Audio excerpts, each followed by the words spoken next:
This is an Alcoholic Explains. So this is going to be episode 4, and this is a really exciting episode. One, because we are going to be talking about the impact of alcoholism on mental health, which is going to be very interesting.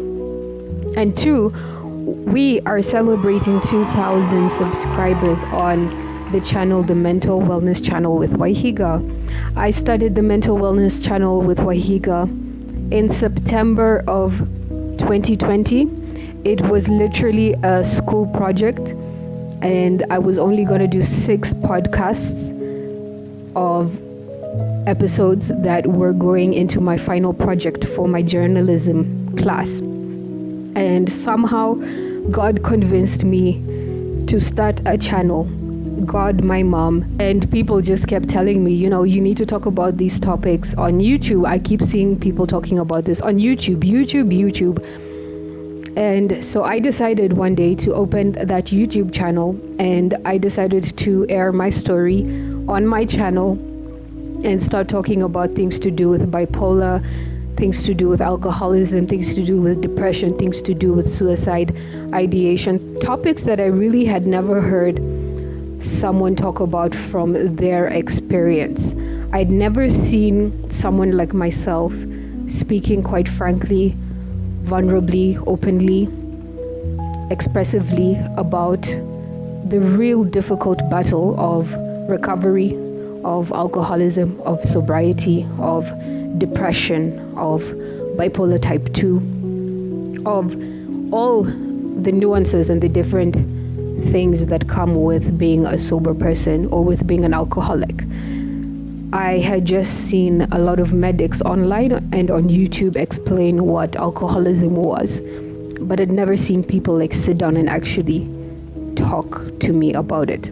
So that is why I decided to come up with the Mental Wellness channel with Waihiga. Well, that was part of the reason. The other part of the reason is because I know many people suffer with alcoholism. Many people suffer with this disease behind closed doors. Many people do not want to talk about it, yet we all know an alcoholic. In one way or another, this disease has definitely touched us. Whether it's your auntie, your uncle, your grandma, your grandpa, whether it's you, whether it's your cousin, your brother, your sibling, your husband, your wife, your child, your daughter, your son, your nephew, your niece. You definitely know somebody who is an alcoholic. And if left untreated, alcoholism is a malicious disease. It's ravenous. It tears through a family. It's really dysfunctional. So I wanted to open this channel to air some of my thoughts about the disease, to dispel a lot of myths around alcoholism, and to put out more facts about alcoholism, to destigmatize alcoholism, especially within the African context, and to just show you who and what an alcoholic looks like. I'm just a normal person doing my thing, trying to make it out here. So today I'm very sorry, by the way, that we did not have an episode last week. I was very sick. But today we are going to continue with our topics. And the podcast is An Alcoholic Explains. So welcome to episode 4, The Impact of Alcoholism on Mental Health. I am Waihiga M, and that is what we're going to be talking about today. So in the introduction, alcoholism, as we have discussed many times on this podcast, is a pervasive issue that affects millions of people worldwide, extending its harmful reach beyond physical health to significantly impact mental well-being.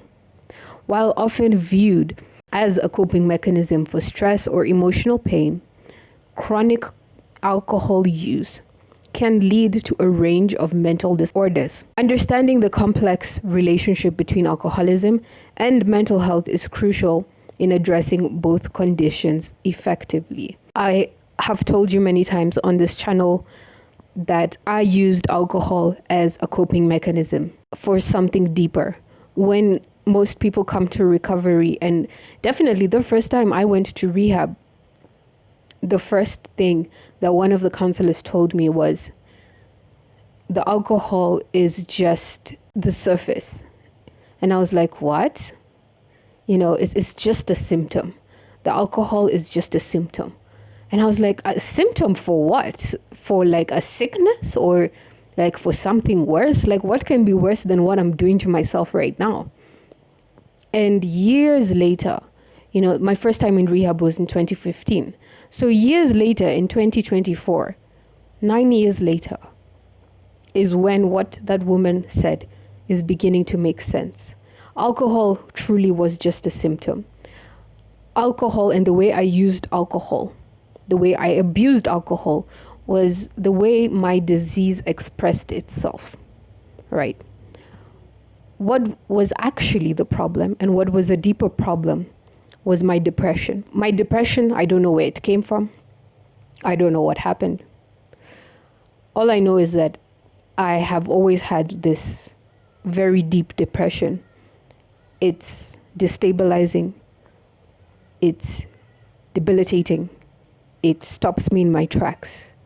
And it's beyond something that I can just shake off, or exercise off, or sleep off, or, eat well, eat a balanced diet, drink a lot of water, and that depression will go away. It's a very heavy depression. And I first experienced this when I was about 10 years old. Coincidentally, I started experimenting with drinking when I was 10 years old. So I believe what came first, it's the chicken or the egg. What came first? Was it the depression or the alcoholism? What came first? The bipolar or the alcoholism? For me, I believe the depression came first. And then I used the alcohol to soothe the pain of the depression, because I really did not understand what was happening. And neither did the people around me. And I was definitely too young to be medicated as I am now. And I don't think I would subscribe to medicating a teenager or a growing mind on antidepressants and mood stabilizers, which is what I have right now. So that was quite a mouthful. Let's continue on. So alcoholism can severely disrupt brain chemistry, leading to mood disorders such as depression and anxiety. Chronic alcohol consumption interferes with neurotransmitters responsible for regulating mood, often exacerbating feelings of sadness, hopelessness, and worry. Many individuals with alcoholism experience increased levels of anxiety, both during periods of intoxication and withdrawal. Moreover, alcohol dependency can contribute to cognitive impairments, including memory loss, reduced problem-solving abilities, and diminished concentration. These cognitive issues can further deteriorate mental health, leading to social withdrawal, increased irritability, and even suicidal ideation. Alcohol also often coexists with other mental health disorders such as bipolar disorder or PTSD, creating a vicious cycle that is difficult to break without comprehensive treatment. The social and emotional toll of alcoholism should not be overlooked. Individuals struggling with alcoholism may experience strained relationships, loss of employment, and isolation, all of which can deepen feelings of loneliness and depression. The stigma surrounding alcoholism often discourages those affected from seeking help, prolonging their suffering and worsening their mental health outcomes. This has really brought out an interesting part. Part of me, when I was really in the throes of my alcoholism use, thought that maybe I'm overreacting. Why am I making such a big deal of this? I mean, I didn't know what was fueling the drinking. Like, I didn't have the language that I have now. Like, oh my gosh, I have bipolar depression. That's why I'm feeling so low. I have a mood disorder. And the way I cope with this mood disorder because I'm not medicated, is I drink. I drink, I drink, I drink. I didn't have that language at the time. So I just drank and drank and drank. And I didn't understand why in the beginning, this drinking used to make me so happy. It brought me completely out of the depression.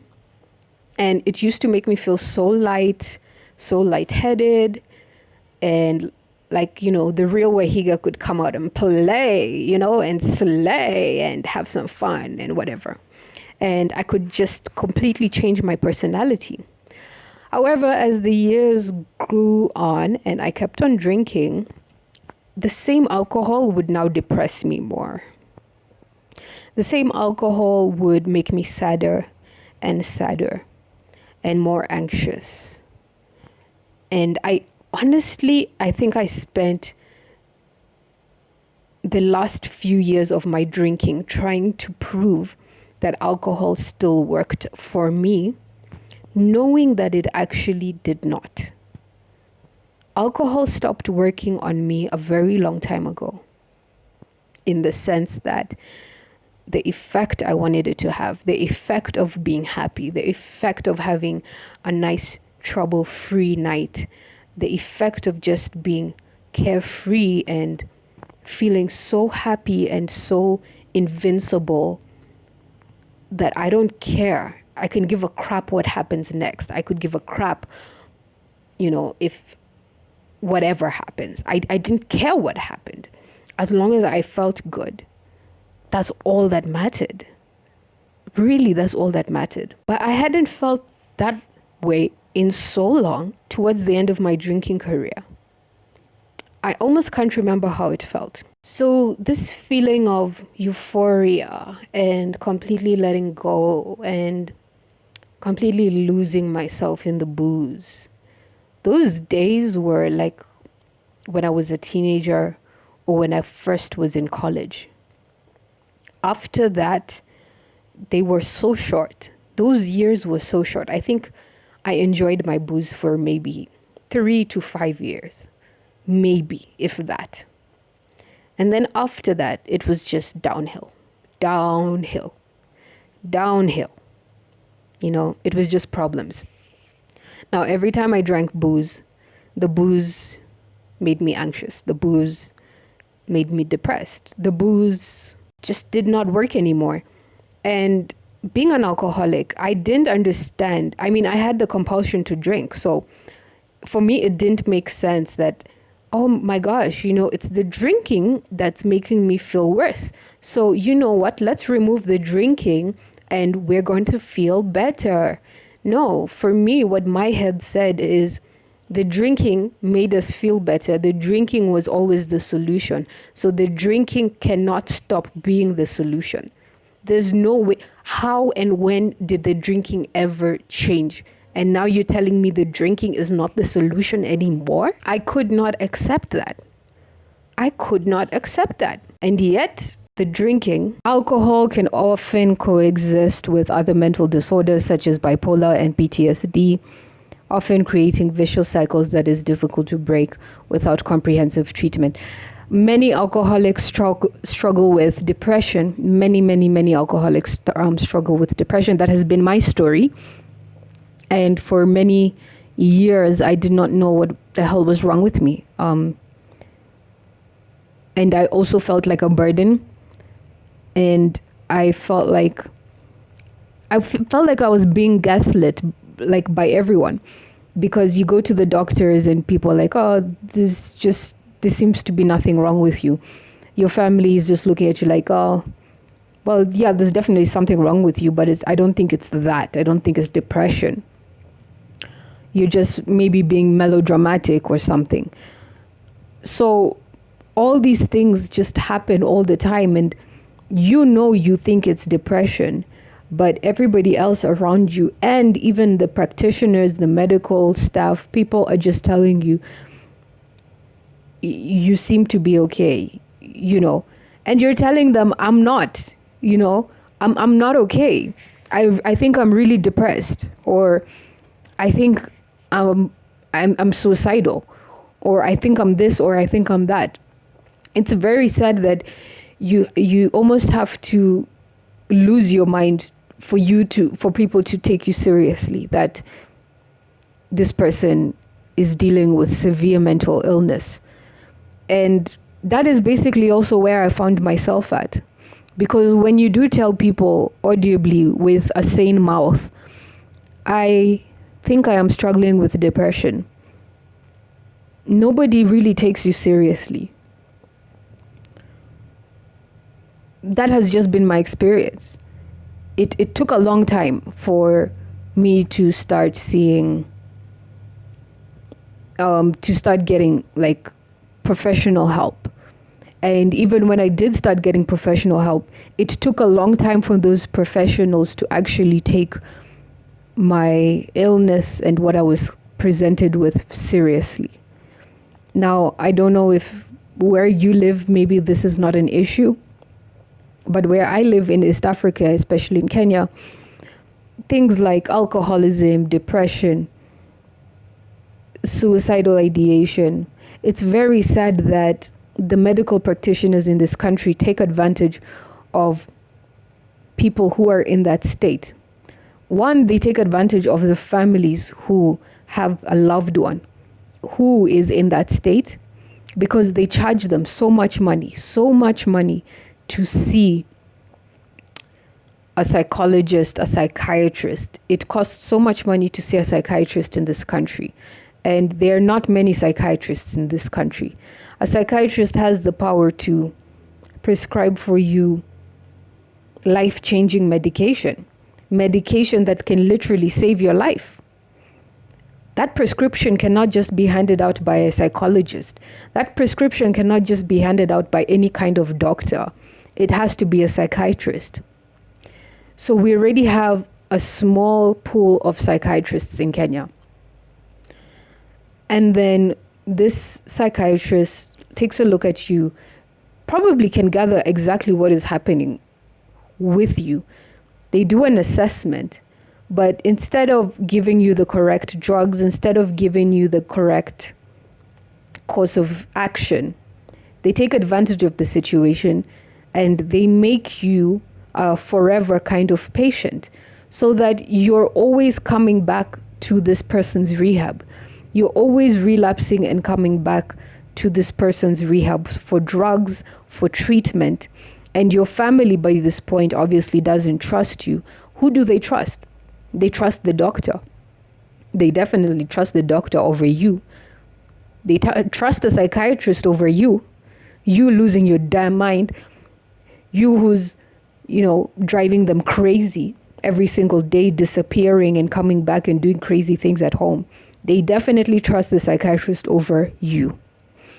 So they continue bringing you back to the same psychiatrist who is putting you under these medicines that don't seem to be making a difference.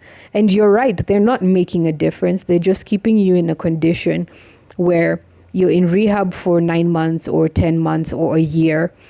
You pay such high fees for these rehabs. You go back out there. They haven't cured anything. They haven't taught you anything about what you're suffering from, that you're actually suffering from alcoholism, and that the deeper root and the deeper cause was actually depression or schizophrenia or some mental issue and mood balance or brain imbalance. They don't tell you these things. So you get out there into the world, you have no tools, you're fat again because all you've been doing is eating in rehab and not moving. So people look at you and think, oh, she's disappeared for a year or two. She looks fatter, her eyes have cleared up, she must be okay. You're not okay, you're thirsty for alcohol. You go back out there and you relapse, you drink again. Obviously you drink again. Nothing has been cured. And then your parents look at you like, what's wrong with you? We've just spent how many millions trying to get you sober and you're now spitting in our faces? You're drinking again? And you're there trying to explain to them, I didn't mean to spit in your face. It's just, how do you explain that you're craving alcohol? How do you explain after a year in rehab, after 5 months in rehab, after how many days in rehab, And after they've spent all this money and you've promised to them that you'll never ever on your life drink again, 24 hours after you've gotten out of rehab, you're drinking again. How do you explain to people? How do you do that? After they've sacrificed all the money that they had in the bank, you come out and you start drinking again. That is the power of alcoholism. That is the disease of alcoholism. And meanwhile, this psychiatrist knows exactly what is happening. But he's going to keep y'all in the dark because he is benefiting from the money he's making from you. He's benefiting from the pain that your parents are going through. He's benefiting from your pain. So your parents keep bringing you back to the same psychiatrist and the same rehab year in and year out, year in and year out, year in and year out. And you keep throwing money at this guy, hoping that he's going to change. And he doesn't. Eventually he dies. And many rehabs in Kenya are like this. You know, a lot of people won't tell you the truth. A lot of rehabs are like this.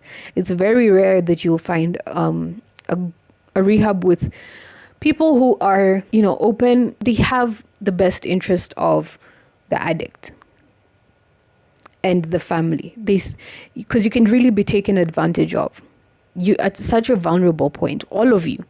The family is at a vulnerable point because they've never dealt with something like this and they think it's such a shameful thing to be going through. You know, they don't want to be talking about this too publicly or too openly. So obviously they're not going to go and, you know, have a family meeting with all the relatives and say, hey guys, do you guys experience this when you go to the hospital? Do you guys, you know, go through this when you're checking someone into rehab? No, it's going to be a very shush kind of thing. And you as the addict, you're also feeling embarrassed and very ashamed that your behavior and your drinking has brought you to the point of rehab, to the point that your family, your actual mother and father have had to take you to rehab. It's embarrassing. It's humiliating. So these are not open conversations that we're having in society. These are very hidden things that everybody's very embarrassed to talk about. And the psychiatrists at the top are making money over your silence and your humiliation. Simple, very simple. Concluding this episode, the impact of alcoholism on mental health is profound, it's multifaceted, affecting emotional stability, cognitive function, and overall quality of life. Addressing alcoholism requires a holistic approach that considers both the physical and mental aspects of the disorder. I would also add the spiritual aspects of the disorder. Early intervention, comprehensive treatment plans, and ongoing support are essential to breaking the cycle of alcohol dependency and improving mental health outcomes. By understanding and addressing the link between alcoholism and mental health, individuals can be better supported on their journey to recovery and a healthier, more fulfilling life. Like I've said many times, if you have identified with my story, if you think you're an alcoholic, if you have nodded your head during this episode and you're like, damn right, you know, I completely understand what she's saying, or I get that, or you think you have a problem with your drinking, you know, just go to a meeting. Go onto Google right now. Look up 12-step meeting and get into a 12-step meeting and find your freedom now. Find your freedom now. Recovery is possible. If I can get sober, literally anyone can get sober, guys. It was so bad. My drinking was so bad, guys. I wish you a really good week. Yeah, until the next video. Bye-bye, guys.